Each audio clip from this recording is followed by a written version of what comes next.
everybody, welcome back for our Perfectly Pieced May special project video. I already have the block tutorial posted for the sailboat block, so when we work through the block on this video, we're going to go a little bit faster.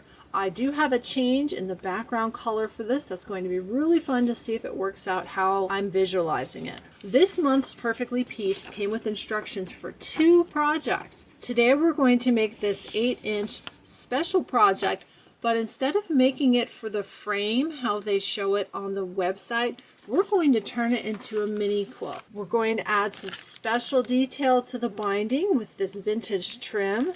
I'm going to show you how to use ribbon to make a quilt hanger. And then to display it, I bought myself a little something special. These are called craft holders. They're made by Ackfeld Manufacturing. You can find these on their website. They have all different kinds of these. Different shapes, different sizes. I have everything prepped. In your digital contents, you'll find the 8-inch block project instructions. If you're not able to make an 8-inch hoop, you can make this with 4 of the 4-inch blocks. And the sentiment, I think you can flip it sideways and get it into a smaller hoop. You can always shrink it, or you can leave off the sentiment. I'm going to go ahead and make it very similar to this. We're going to do this all in one hooping. All of my fabrics except the background fabric are left over from my Star Spangled Beauty fabric kit. Except this fabric, the background is a bee cross stitch by Lori Holt. I even have enough leftover binding to go around this project. This project finishes at 8 by 10 inches.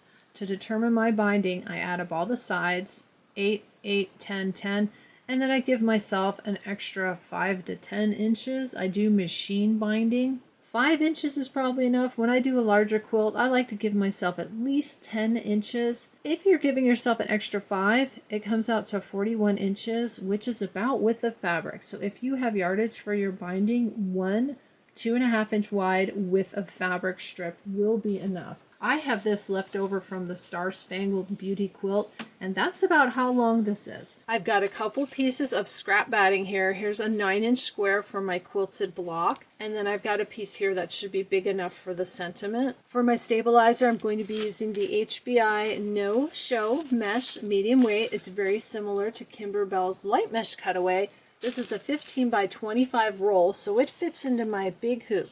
In order for me to do both of these pieces in one hooping, I have to use my larger 9.5 by 14 inch hoop. I'm going to go ahead and load my stabilizer in my hoop. I've got 3 threads I'm going to be using today. For the piecing and for the quilting, I'm going to use this lighter blue. This is a Floriani thread. All my threads today are Floriani. And for the text of the block, it shows it in blue and red. I'm going to use this color for the blue, a nice dark royal blue, and then this red. On my machine today, I have the Schmetz Super Non-Stick 8012 needle. I'm on a Baby Lock Meridian. Files are on USB. I have my instructions on my folding metal book stand. Information on the book stand is in the description box below. I have my home sewn magnetic needle minder here. It's great for holding the instructions. I'm going to do this all in one hooping. My hoop is big enough for both pieces of this project. It's a 9.5 by 14 inch hoop. I want the 8-inch block with quilting. I'm going to go ahead and hit set, move it to the top. I already know I'm using my biggest hoop. And then I'm going to add the sentiment underneath. We'll go ahead and hit add, and we'll bring that part of the project up, and it's going to load sideways. We'll go ahead and hit set, edit, rotate 90 degrees, and then I can pull it down and get it out of the way. I've left some space in between the 2 blocks because these are going to have batting, so I need to have room to place the batting, tack it down, and trim. I don't want them right on top of each other. We'll sew them together at the end. I'm going to hit OK, save it to my machine just in case something happens. If I get interrupted, the machine gets bumped, anything like that, everything will be in the same place. I'm going to hit embroidery.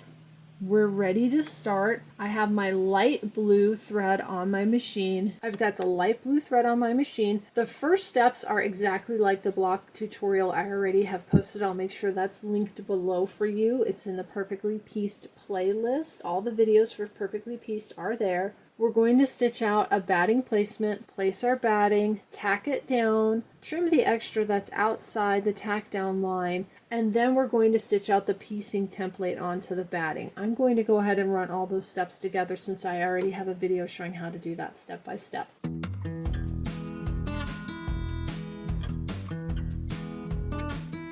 Make sure you have your instructions with this piece next to you. We're going to start with piece 1. Since I already have a video on this, I'm going to move through this a little bit faster, but I've changed some of the fabrics. I'll make sure to call that out for you.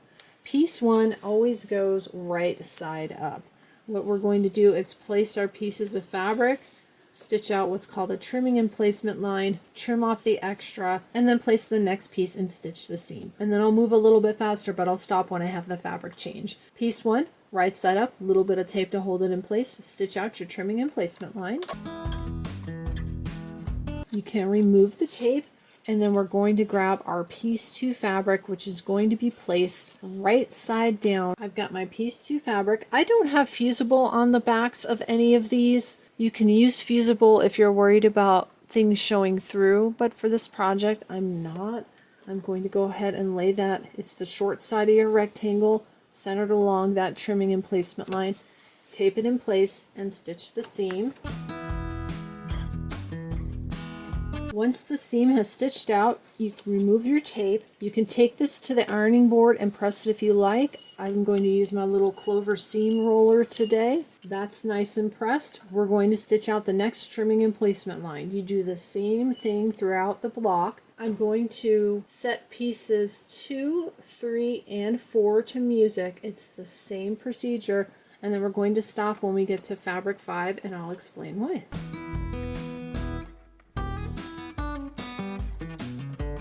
We're ready to place piece number 5. Using the instructions, pieces 5, 6, and 10 are the same color as your background. So piece 5 is right here, 6 is over here, and then 10 is underneath. I decided to have a little fun, and I'm hoping it turns out okay. And for 5, 6, and 10, I cut this nice light blue. I thought it'll kind of look like water on the sides and the bottom of the boat. So my 5, 6, and 10 will be different from my background fabric. I'm going to go ahead and place that and then continue building my block. So as you see me work through the block, pieces 5, 6, and 10 will be different from my background. Let's go ahead and finish making our block.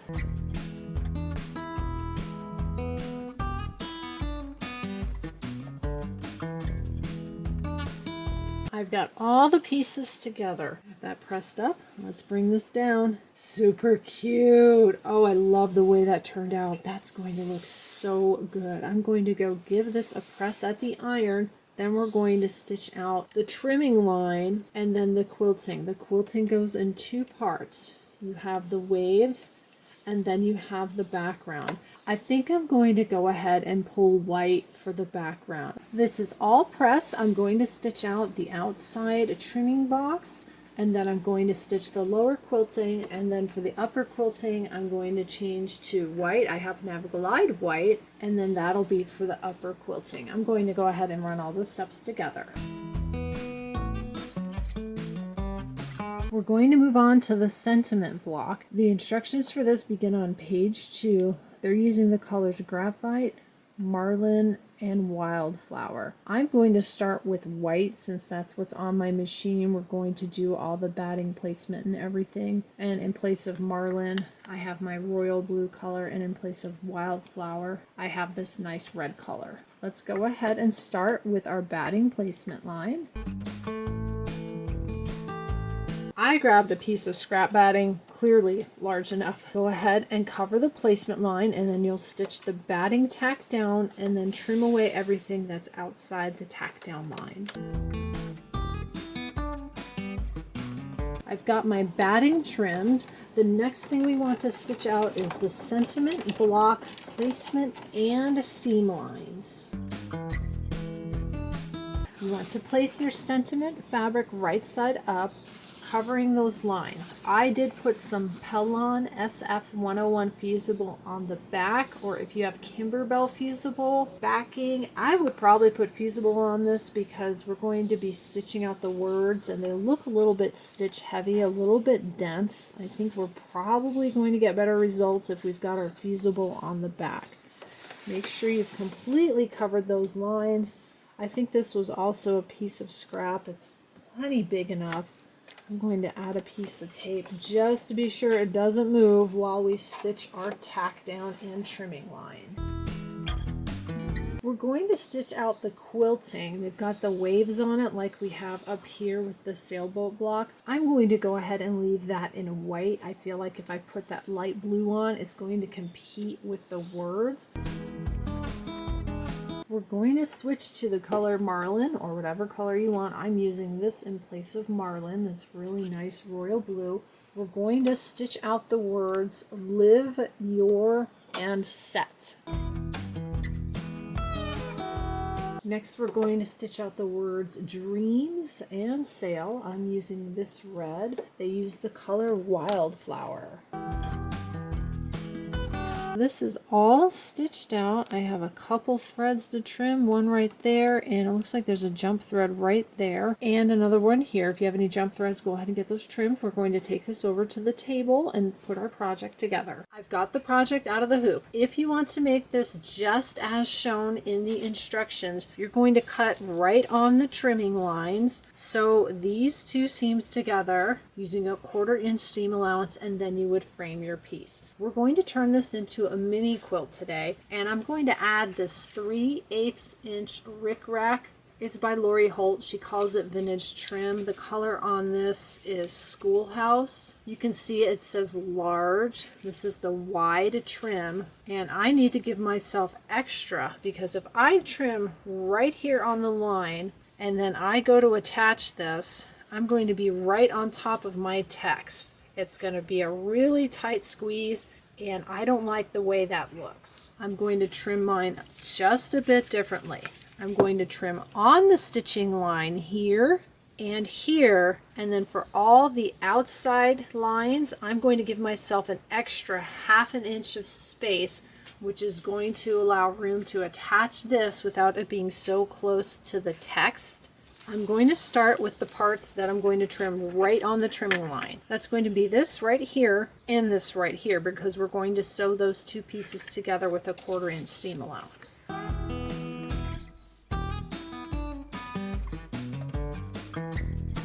Let's go ahead and start with the smaller piece right here. I'm going to give myself 1/2 inch. This ruler has hole markings and half markings depending on the way you turn it. This is a 1/2 inch here. I can line this line up with that stitching line, line up across the top, make sure it's nice and straight. Now I have 1/2 inch outside of that line.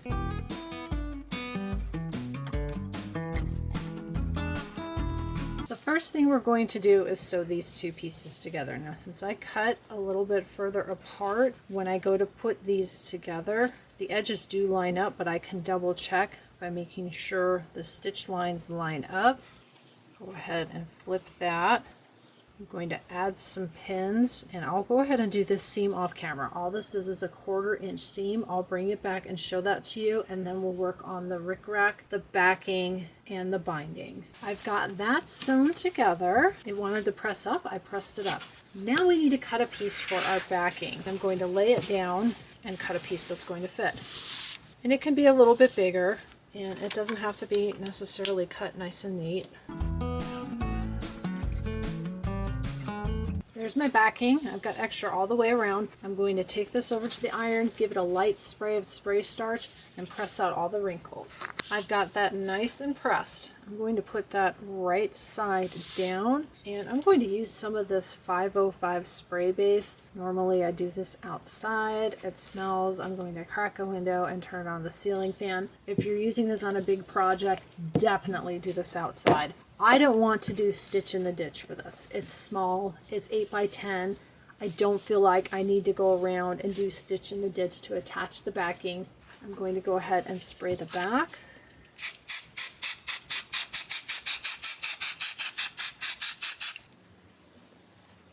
And then flip it over like that. I sprayed the back of this because it's got stabilizer and batting, and I didn't want to get a bunch of overspray on my cutting mat by spraying the fabric. That's sticking really well. Just to make sure, I'm going to take this over to my iron and give it a press on the back. Here's what that looks like. If seeing the embroidery here at the bottom through the backing bothers you, use a dark backing or add an extra piece of batting. I need to go ahead and trim away the extra. Now we're ready to go ahead and measure the vintage trim or Ric Rak. It does have a right side and wrong side. You can kind of look at it and see one side is like prettier than the other. I'm going to measure it a little bit longer than the piece so I don't have to worry about being exact. I'm going to need 2 that length. And then we need 2 the other length.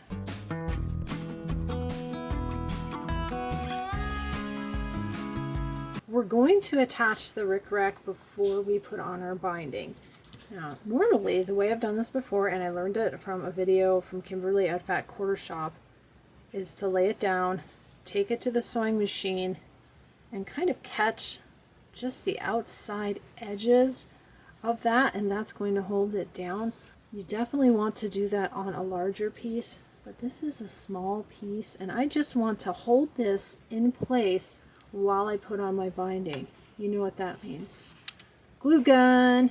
This is the SureBonder Cool Shot glue gun. If you've watched any of my videos, you've seen this before. It's still a hot glue gun. It just doesn't get screaming hot. I have a high temperature SureBonder that gets really, really hot. I'm going to let this heat up, and then I'm going to add some glue right along that trimming line. This is heated up. It doesn't take long, about 5 minutes. Just going to run a little bit of glue. Just kind of letting it squirt out every few inches. And I'm going to take this piece, make sure I cover that trimming line with it. It runs right underneath because this is the nice thick Ric Rak.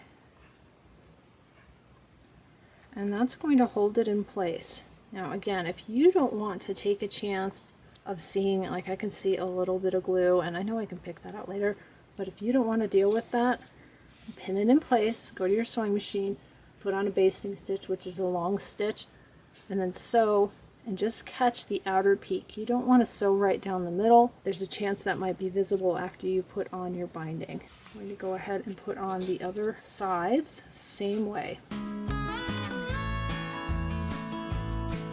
That already looks great. If you're going to put this in a frame, you could stop here. If you don't want to put binding on it, you could skip the backing. You could put this Ric Rak around it and then put it in a frame, and you'll be able to see that. It looks really pretty.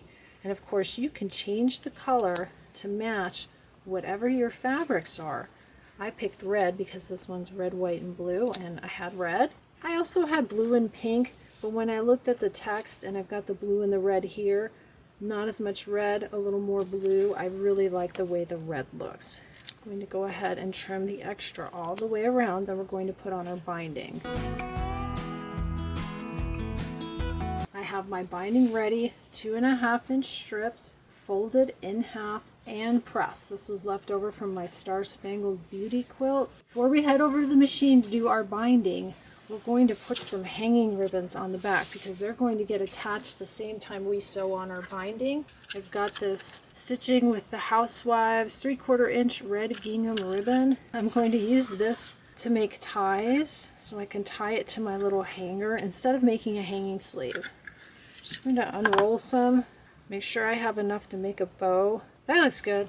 I'll measure it for you. It's 18.5 inches. I'm going to need 2. I also went back with my rotary cutter and I cleaned up the edge. If you're worried about ribbon fraying, you can add some fray check. Let me cut another length of ribbon. I went ahead and folded these in half. The open edges are here, the folded edges up there. I've got a couple pins and some paper tape. We're going to make sure that we get these at the same spot on either side. So here's my Ric Rak over here. Probably want it about there. I'm guessing that's about 2 inches. Yep, that's about 2 inches. I'm going to use my ruler, measure 2 inches, line that up, grab my pin. You can also grab a clip. I just happened to grab a pin. Pin that like that. Let's measure the other one, 2 inches, line that up, grab your pin, pin it in place. Grab a couple pieces of paper tape. All this is going to do is just hold the ribbon in place while you're sewing your binding on, because you don't want it to accidentally like flop over and get caught in the binding. You can grab a couple pieces if you want. Make sure it's nice and secure. You don't want it going anywhere. I'm on a Juki TL 2020 PE, that stands for Platinum Edition. It's the same as the 2010 blue and white machine, it's just platinum, different color. I've got what's called a compensating foot on my machine. It's got this really nice thick guide that makes this easier to use with quilted items. I'm going to grab my binding, the open edge faces out. I'm going to line that up. I like to start on the bottom, kind of near the corner but not too near, and then we're going to leave some extra for when we come around and we tuck in our binding. Oh, about here looks good. And I'm going to straight stitch until I get about 1/4 of an inch away. Right now my stitch length is a 2. It's kind of tight, but that works for me. That looks to be about 1/4 inch away. I'm going to leave the needle in, lift the presser foot. This machine has a knee lift. I'm going to needle up, pull this toward me, but don't cut your thread. Take your binding, flip it up like this. And what you're wanting to do is get this nice angle here so it meets the corner.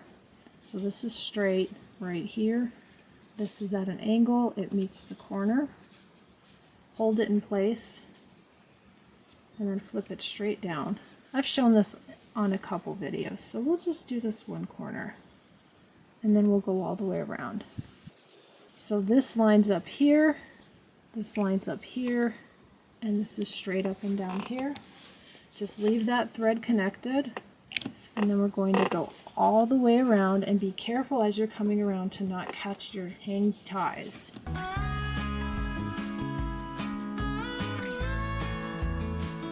We're coming around to where we started. I have just enough. Normally I would tell you to cut this at an angle like this. This is already cut at an angle because this was left over from another quilt. I'm going to take this edge, open it up, fold this over, and I'm going to finger press it. Some people will take it to their iron and press it. I think this is fine like that. And then we'll take this piece and fold it in, and then tuck in that pointed edge. I'm just going to grab my screwdriver to help with that.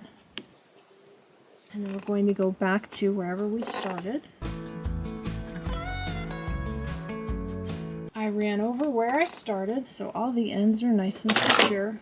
We're going to bring this around to the front. If you want, you can clip the corners to reduce bulk. If this was a regular quilt, I would probably go ahead and do that, but because we cut an extra 1/2 inch away from that trimming line, there's no extra bulk here. There's no batting, so I'm not worried about that.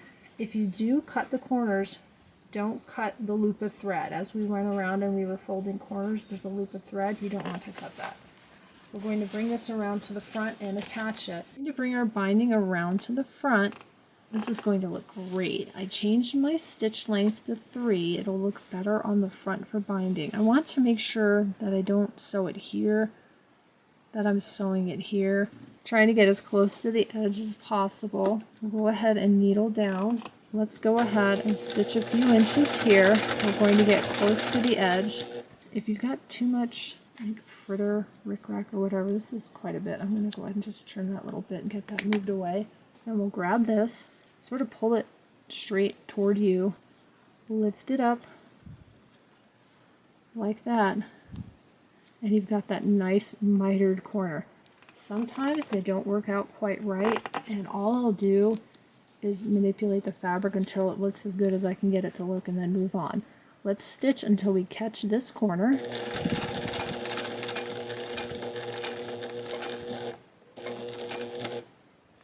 Okay, I've caught that corner.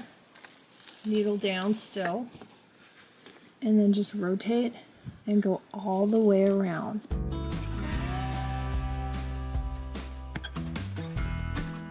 As you're coming around to where your fabric joins, just try and make it lie as nice as you can. I went ahead and ran over the stitch line. Not perfect, but it's done. Let's take it over to the table and have a look. We're going to attach it to this when we're done, so make sure you stay tuned to see how that turns out. Here's the back. Everything looks good. You can take off the tape. That was just there to hold your ties in place to make sure you didn't actually sew over them. Let's flip it around to the front. Oh, it's so pretty. Look at that. I know it's sideways on your screen, sorry. But wow, that looks great. One thing you can do, and I didn't do it on this quilt, but I do that on bigger quilts. When you're sewing on your binding from the front, when you get to that corner, you can go forward and backwards and tack down this fold. This one, I barely caught it. I probably didn't catch it good enough. So if you've got something that's popping up like that, I have my glue gun out. I can put a little bit of glue underneath and press that down and make that more secure. But if you're sewing a quilt to use, I recommend going back and forth here to tack that down. We're going to get this ready to display. One thing I did was I did put a little bit of glue in each of the corners, flatten these down, press them, they're nice and secure.